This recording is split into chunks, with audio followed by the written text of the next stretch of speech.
Friends, आप सभी का एक बार पुनः स्वागत है एसजीसी के यूट्यूब चैनल पर। फ्रेंड्स, हम लोग डिस्कस कर रहे थे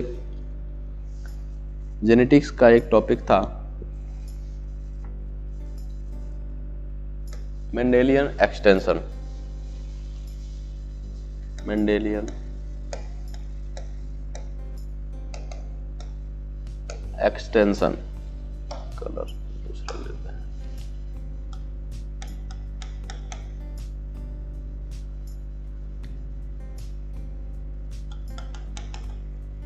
ठीक है, मेंडेलियन एक्सटेंशन की बात हम लोग कर रहे थे, यानी जहां पर मेंडेलियन एक्सटेंशन, 1 मिनट,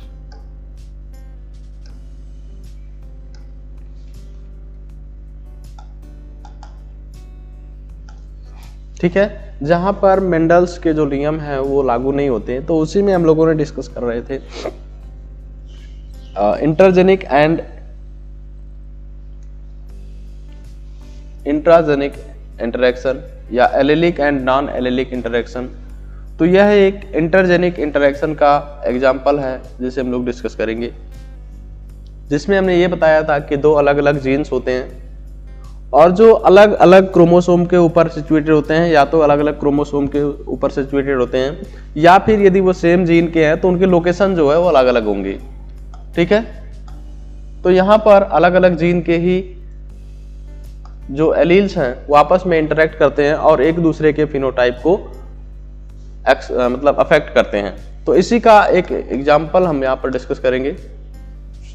एपिस्टैसिस, यानी कई तरह के होते हैं इंटरजेनिक इंटरेक्शन। तो पहला हम डिस्कस कर रहे हैं एपिस्टैसिस। एपिस्टैसिस है क्या, ये देख लेते हैं। एपिस्टैसिस एक इंटरेक्शन होता है दो अलग अलग एलील के बीच में, यानी यहाँ पर एपिस्टैसिस क्या है? एपिस्टैसिस एक ऐसी फिनोमिना है जिसमें वन जीन मास्क कर देता है या इनहिबिट कर देता है दूसरे के एक्सप्रेशन को। जैसे फॉर एग्जांपल अगर हम बात करें, चलिए पहले डेफिनेशन इसका देख लेते हैं, फिर हम आगे डिस्कस करेंगे। It is the phenomena by which a pair of gene at one location. यहाँ पर एक जीन का पेयर है जो एक लोकेशन पर पाया जा रहा है। A pair of gene at one location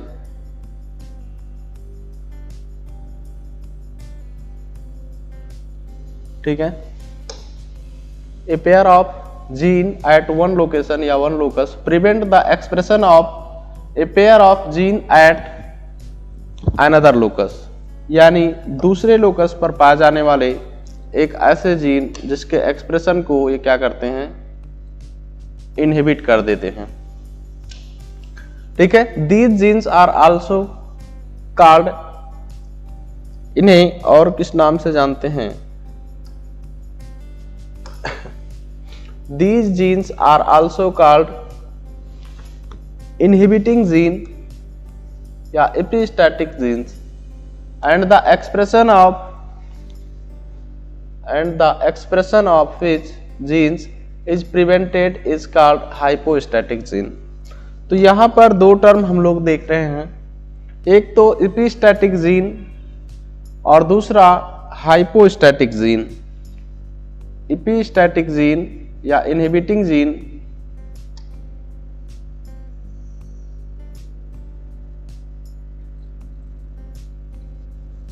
ठीक है, तो जिस जीन का एक्सप्रेशन रुक जाता है उसे हम इनहिबिटिंग जीन कहते हैं। सॉरी, जो जीन दूसरे जीन के या दूसरे एलील के एक्सप्रेशन को इनहिबिट करता है उसे हम एपिस्टैटिक जीन कहते हैं, और जिसका एक्सप्रेशन नहीं हो पाता या जो प्रिवेंट हो जाता है अपनी फिनोटाइप एक्सप्रेस करने से उसे हम हाइपोस्टैटिक जीन कहते हैं। उसे क्या कहा जाता है? हाइपोस्टैटिक जीन कहा जाता है। उसे हाइपोस्टैटिक जीन कहा जाता है। तो दो टर्म हमने देखा यहाँ पर, epistatic gene and hypostatic gene. Epistasis is different from dominant as it is intergenic and also reduce the number of phenotype in F2 generation। तो यहाँ पर अगर हमें डिफरेंस देखना चाहें एपिस्टेसिस और डोमिनेंसी में, तो डिफरेंस ये है कि जो डोमिनेंसी हम लोग देख रहे थे तो वहां पर जो एलील हुआ करते थे वो सेम जीन के दो एलील के बीच में हो रहा था और जो भी जीन थे वो सेम लोकेशन पर पाए जा रहे थे। पर यहाँ पर ऐसा नहीं है, यहाँ पर जो दो एलील्स हैं या तो दो अलग अलग जीन्स के होते हैं, ठीक है, दो अलग अलग जीन्स के एलील होते हैं ये, और इसके अलावा ये या तो दूसरे क्रोमोसोम के ऊपर ही सिचुएटेड हो सकते हैं। तो इनके बीच में इस तरह के इंटरेक्शन हो रहे हैं, तो ये दोनों में मेजर डिफरेंस है। तो इनमें मेजर डिफरेंस की हम लोगों ने बात की, एक तो ये हो गया। दूसरा यहाँ पर फिनोटाइप जो एक्सप्रेस होता है, उस फिनोटाइपिक एक्सप्रेशन में भी जो F2 जनरेशन में फिनोटाइप आता है उसमें भी वेरिएशन देखने को मिलता है। तो वेरिएशन क्या होता है यहाँ पर, तो वेरिएशन जो यहाँ पर देखने को मिलेगा वो 1:, जैसे मेंडल के केस में हम लोगों ने देख रहे थे, तो वहां पर क्या रेशियो आ रहा था, वहां पर रेशियो आ रहा था 3:1, सॉरी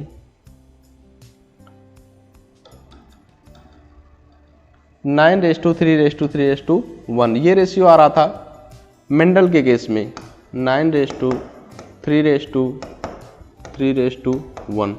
तो यहाँ पर ये रेशियो नहीं आएगा, ये रेशियो नहीं आएगा, बल्कि एक अलग ही तरह का रेशियो यहाँ पर देखने को मिलेगा। तो हम लोग ये समझ पाए कि एपिस्टेसिस क्या है।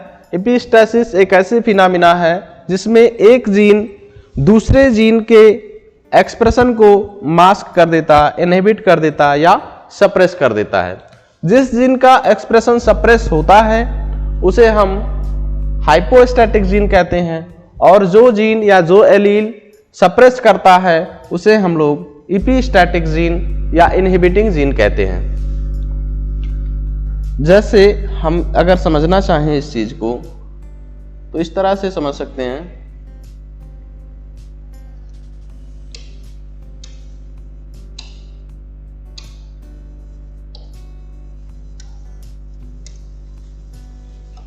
हम यहां पर एक एग्जांपल देखना चाहेंगे।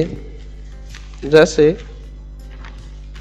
मान लो ये एक जीन ए है, ये जीन ए है और एक दूसरा जीन बी है, ये बी है।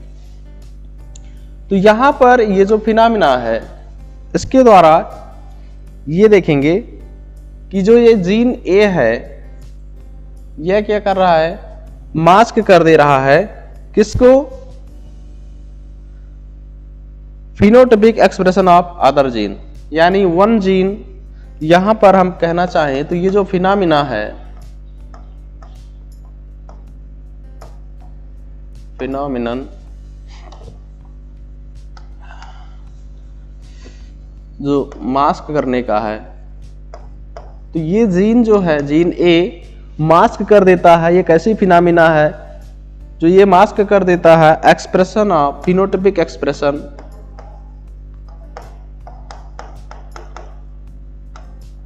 Phenotypic expression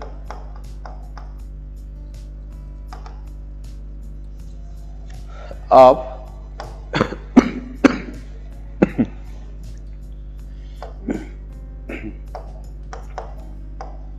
N other gene. तो यहां पर आप ये देख पा रहे हैं कि एक जीन ए है जो इस बी के एक्सप्रेशन को क्या कर रहा है, मास्क कर रहा है या इनहिबिट कर रहा है, मास्क या इनहिबिट, जिसकी वजह से इस बी जीन का अपना कोई एक्सप्रेशन यहां पर नहीं हो पाता। इस बी जीन का एक्सप्रेशन जो है वो रुक जाता है। तो इस तरह के इंटरैक्शन को हम क्या कहते हैं, एपिस्टेसिस कहते हैं। अब यहां पर ये बी जीन के एक्सप्रेशन को इनहिबिट किया तो हम इसे क्या कहेंगे, इसका नाम देंगे हम इपीस्टैटिक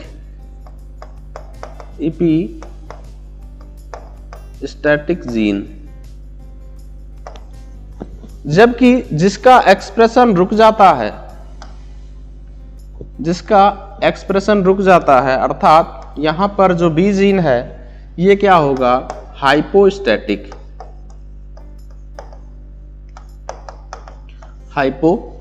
जीन। ठीक है, तो अब हम चलेंगे इसके टाइप की बात करेंगे।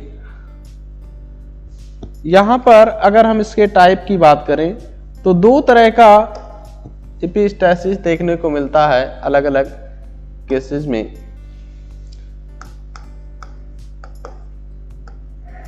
टाइप ऑफ एपिस्टैसिस के टाइप की बात करेंगे तो दो तरह का एपिस्टैसिस देखने को मिलता है। पहला डोमिनेंट एपिस्टैसिस एंड सेकंड रेसेसिव एपिस्टैसिस।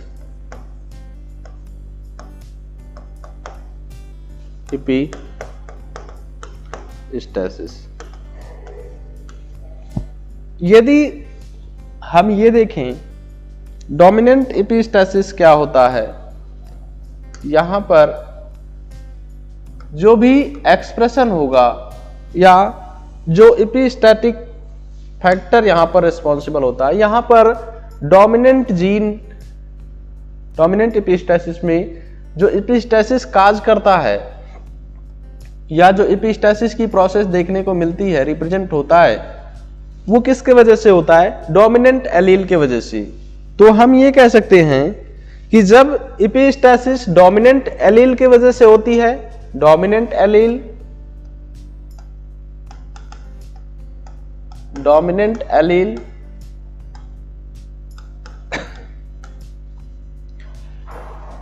तो इस तरह के एपिस्टैसिस को हम क्या कहते हैं, डोमिनेंट एपिस्टैसिस कहते हैं। आइए हम लोग इसी की डेफिनेशन की बात कर लेते हैं। If a dominant allele at one locus is able to mask two alleles, यानी two alleles वो डोमिनेंट केस में भी हो सकते हैं या रेसेसिव केस में भी हो सकते हैं।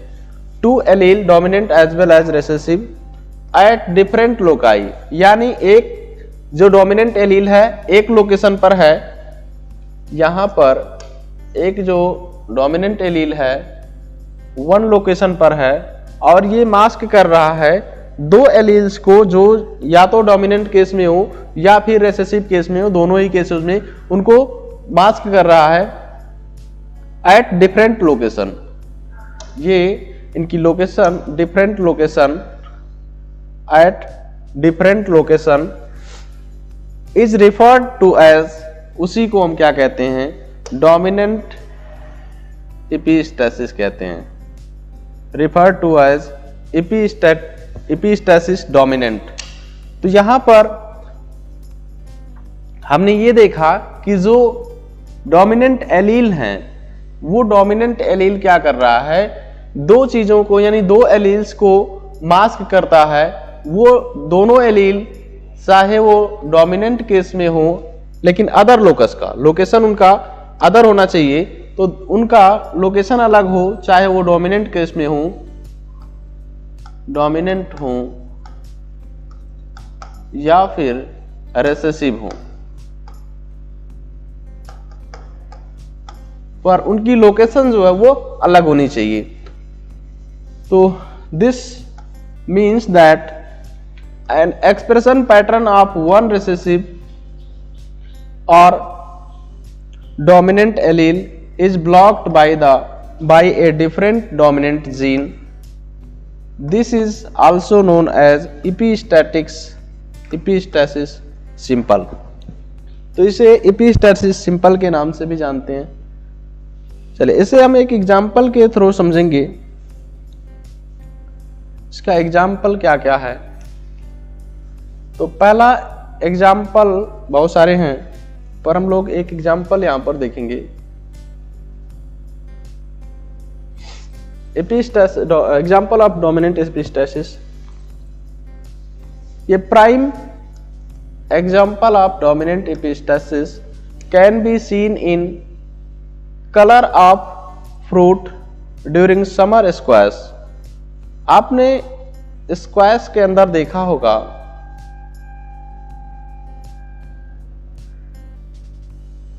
तो कई कलर के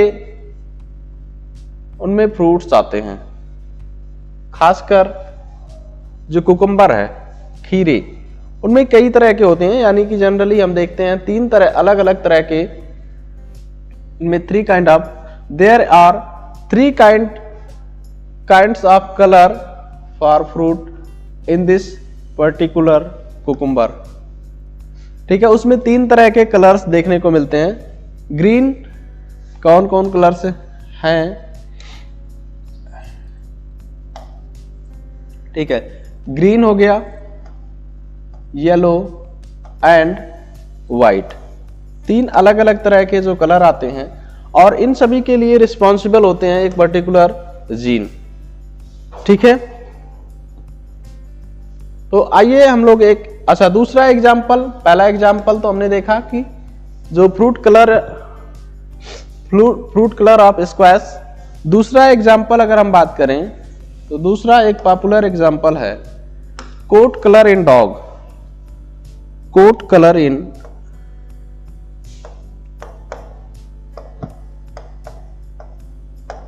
इन डॉग।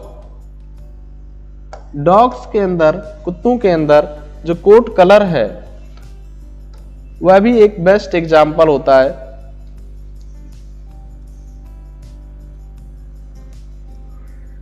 वहां पर भी एक बेस्ट एग्जाम्पल देखने को मिलता है डोमिनेंट एपिस्टेसिस के बारे में। तो अब हम उसी एग्जाम्पल को एक्सप्लेन करेंगे।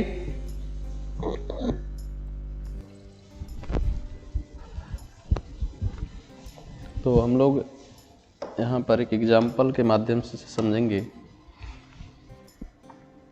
Coat colour in dog.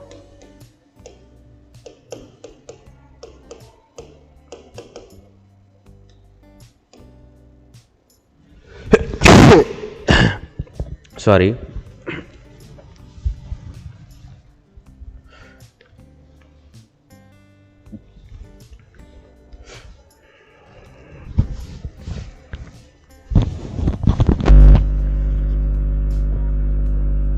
Dog में जो कोट कलर है वो 3 तरह के कोट कलर यहां पर हम लोग डिस्कस करेंगे।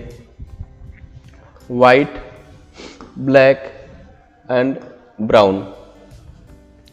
व्हाइट कलर प्रोड्यूस होता है, व्हाइट कलर का जो डॉग है वो प्रोड्यूस होता है एक डोमिनेंट जीन आई के द्वारा। अब ये जीन कैपिटल के कंडीशन में हो सकता है, यानी होमोजाइगस भी हो सकता है और हेट्रोजाइगस भी होता है। होमोजाइगस एंड हेट्रोजाइगस दोनों ही कंडीशन में अगर इस तरह के जीन मिल रहे हैं, अब ये जीन किसी के भी कॉम्बिनेशन के साथ हो, दूसरे एलील के साथ, चाहे वो स्मॉल बी के साथ हो या कैपिटल बी के साथ हो, तो जो जीनोटाइप आएगा या जो फिनोटाइप आएगा वो कैसा आएगा? वो व्हाइट कलर का आएगा। जो फिनोटाइप आएगा कैसा आएगा? व्हाइट कलर का। ब्लैक कलर प्रोड्यूस होता है एक डोमिनेंट जी कैपिटल बी के, डोमिनेंट जीन कैपिटल बी के द्वारा ब्लैक कलर प्रोड्यूस किया जाता है यदि कंडीशन है कि अगर उसमें वो डोमिनेंट कंडीशन में है और उसके साथ कैपिटल आई नहीं है तो वो कौन सा कलर प्रोड्यूस करेगा? ब्लैक कलर प्रोड्यूस करेगा। इसी तरह से ब्राउन कलर जो प्रोड्यूस किया जाता है वो एक जीन है स्मॉल बी, और इस स्मॉल बी के द्वारा ब्राउन कलर का कोट कलर प्रोड्यूस किया जाता है। यहां पर भी कंडीशन वही है कि यदि ये कैपिटल जीन जो है अपने रेसेसिव कंडीशन में है, रेसेसिव कंडीशन कहने का मतलब स्मॉल आई के कंडीशन में है, तभी ये ब्राउन कलर प्रोड्यूस कर पाएगा। अदरवाइज ये दोनों ही जीन ए और बी दोनों ही जीन स्मॉल बी या कैपिटल जी दोनों ही अपने एक्सप्रेशन को खो देते हैं, क्योंकि यहाँ पर जो कैपिटल आई जीन प्रेजेंट होता है। तो कैसे होते हैं, आइए इसको हम एक बेहतरीन एग्जाम्पल के साथ देखेंगे।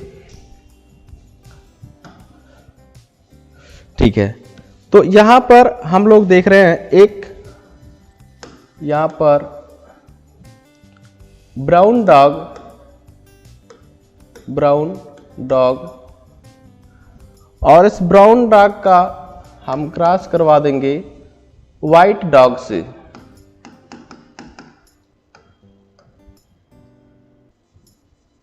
व्हाइट डॉग से इसका क्रॉस करवा देंगे। इसका जीनोटाइप है स्मॉल बी स्मॉल आई। यहां इसका जीनोटाइप है कैपिटल बी कैपिटल आई। अब यहां पर आगे देखेंगे, ये अपना गैमेट बनाएगा, ये तो पेरेंट हैं, गैमेट बनाएंगे। तो इनके जो भी गैमेट्स होंगे स्मॉल बी स्मॉल आई, ये इसके गैमेट होंगे। और इसी तरह से इसके भी गैमेट होंगे कैपिटल आई। दोनों का फ्यूजन होगा और इस फ्यूजन से बनेंगे capital B small I small I. तो F1 जनरेशन में जो भी प्रोजेनी आएगी, F1 जनरेशन में जो भी प्रोजेनी होंगे वो सब के सब किस कलर के होंगे, उनकी जो कोट की कलर है वो कैसी होगी, वो कोट कलर होगा वाइट, यानी ऑल वाइट। F1 जनरेशन के जो भी प्रोजेनी हैं वो सब के सब कैसे होंगे, वाइट होंगे। क्योंकि यहाँ पर डोमिनेंट जीन कैपिटल आई यहाँ पर प्रेजेंट है, जिसकी वजह से ना तो इसका एक्सप्रेशन हो रहा है ना ही इसका एक्सप्रेशन हो रहा है। अर्थात इसका मतलब ये हुआ कि यहाँ पर कैपिटल आई क्या कर रहा है, इसको और इसको दोनों को ही मास्क कर रहा है या सप्रेस कर रहा है। तो अब इसी का यदि हम सेल्फ क्रॉस कराएं इसी का यदि हम सेल्फ क्रॉस कराएंगे, ठीक है, इनका हमें सेल्फ क्रॉस कराना है, तो सेल्फ क्रॉस कराएंगे या हम इंटर क्रॉस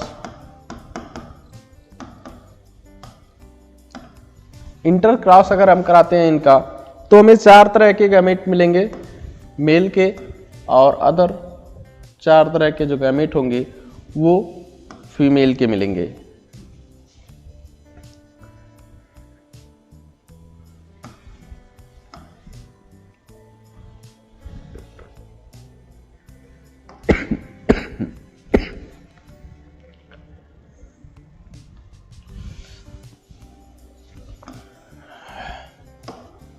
एक तरफ हम मेल गैमेट को लिखेंगे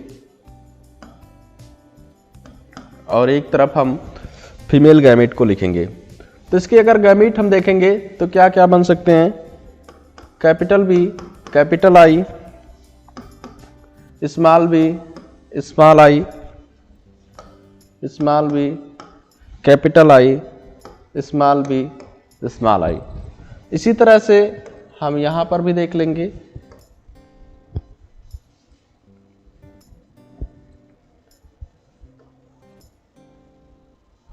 ठीक है, तो यहाँ पर भी हम गैमेट लिख लेंगे।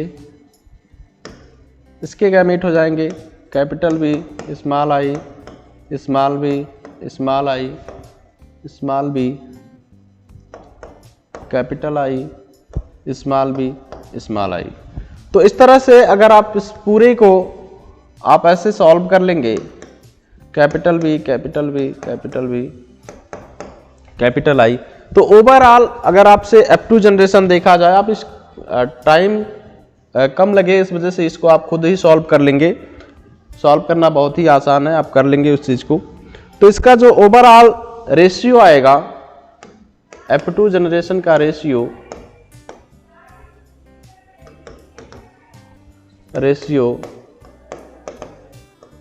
ये आएगा, यहां पर हम देखेंगे white is to black is to brown. ठीक है, तो इसमें जो वाइट कलर के होंगे 12 is to 3 is to 3 is to 12 is to 3 is to 1, ये रेशियो आने वाला है। जबकि यदि हम कंपैरिजन करें मेंडेलियन प्रिंसिपल से, तो मेंडेलियन प्रिंसिपल पर क्या आता था, मेंडेलियन प्रिंसिपल पर ये रेशियो 12 ना करके यह आता था 9 is to 3 is to 3 is to 1, ये मेंडेलियन डाइहाइब्रिड क्रॉस का रेशियो आता था। तो यहाँ पर कुछ डेविएशंस मिले, जिसके बेसिस पर यह देखा गया कि कुछ ऐसे जीन होते हैं, जीनिक एलील होते हैं, जो क्या करते हैं, दूसरे के एक्सप्रेशन को मास्क कर देते हैं। तो आप इस चीज को सॉल्व कर लेंगे और ओवरऑल आपको रेशियो ये मिलने वाला है। ठीक है, तो आज की वीडियो में इतना ही। अगले वीडियो में हम लोग डिस्कस करेंगे रेसेसिव एपिस्टेसिस। तब तक के लिए आप सभी को धन्यवाद।